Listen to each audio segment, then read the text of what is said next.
Kakain mo na to. Akin na nga. Tagal eh. Napakatagal mo. Kahit kailan ka talaga. May lakad yung tangero to Joy. Ganda yan. Bakit mainit eh. Hello mga kananay, good morning! Welcome to my mini vlog. Kahapon nga ng umaga, linggo. Dahil day off ng mag-asawa ay nag-road trip na naman yung dalawa. Pagdating nga ng mag-asawa dito sa bahay nung Sabado ng gabi, habang kumakain, nagkukwento si Mary Joy na inaaya siya ng kanyang mga katrabaho. Maliligo raw sila sa Cavite kasi meron daw siyang dalawang ka-office mate na magre-resign na kaya nag-aaya na maligo sa Cavite. Nung una, ayaw-ayaw pa ng asawa niya pumayag kasi malayo nga daw, tapos saglit lang yung kanilang day off, tapos maglalakad siya pa sila. Mapapagod lang daw sila, sa biyahe pa lang ay pagod daw sila doon dahil malayo daw. Pero kahit di siya pumayag, wala siyang magagawa kasi gusto nga ni Joy. Kaya natuloy din ang lakad nila, kaya maaga pa lang ay umalis na sila. Tanong nga ni Abby sa akin, bakit daw ako hindi sumama? Paano naman kaya ako sasama dyan? Dalawa lang ang gulong ng sasakyan ng kuya niya. Ayos din magtanong tong aking anak no? Tulog lang. At kami namang tatlong mag-ina ay dito lang sa bahay. Si Abby, si Ate Eliza, at ako naman bandang hapon ay nagsimba at pumunta ng FCM kasi meron akong binili. Pero ng umaga, ang ginawa ko, nakinis, naglaba at nagtahi. At yun nga yung mga aking pinastas ng mga tahiin yun. Yun yung aking pinagkaabalahan hanggang ngayon. Pagising ko nga ngayon, yun pa rin yung aking hinaharap. Kasi hindi ko natapos kagabi. Pero hindi ko talaga matatapos kasi ang dami talaga. Magtatahi nga rin sana ako kagabi bago matulog kasi hindi pa naman ako inaantok kaso sumakit yung aking likod. Hindi mawala-wala yung sakit kahit nilagyan na ni Ate Joy ng langis at saka ng pangtapal. Ewan ko ba bakit sumakit yun. Kaya sabi ni Ate, matulog na lang ako. Huwag na ako mangahay. Kaya natulog na lang talaga ako. Okay guys, hanggang dito na lang yung aking kwento. Maliligo pa ako. Papasok ako eh. Maraming salamat sa panonood at suporta. Please like and share po. Salamat! Pangit. Akala ko babae at lalaki. Akala ko pang babae at lalaki. Ayun na sila. Tatatakbo na. Kalamigan. Babe, yung sapatos mo. Sapatos mo pala? Nasa bag. Ano sa bag? Ito yung sapatos mo. Doon eh. Wala kasing ginelas eh.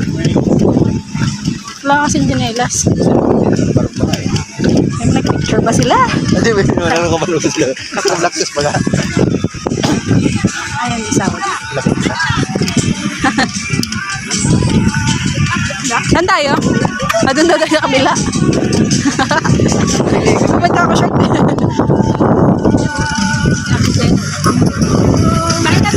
Sige, hello ba? Kaya kami na...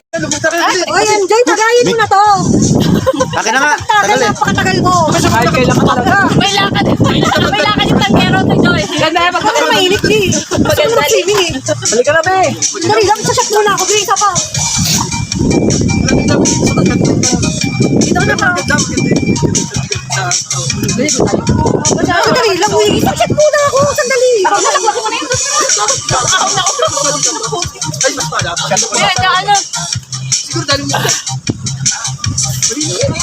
Tayo na lang muna.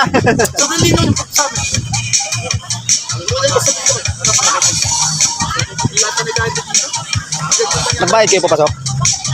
Oo. Ha? Di doon? Sa kanto? Doon yung environmental. Oo. Nagbayad kayo? 20 isa. Kami hindi kami pinagbayad eh. Diretso na kayo? Oo. 20 pesos? Oo. Bakit naman hindi nagbayad? Oo. Sabi ng ano. Sabi, diretso na. Ayaw mo ba sabi? May sinusundan na. Hindi. May sinusundan na for wheels eh. 40 yun. Parang katulad sa Laiya, meron din, 20 din. Ewan ko ba, dito hindi kami sinigil.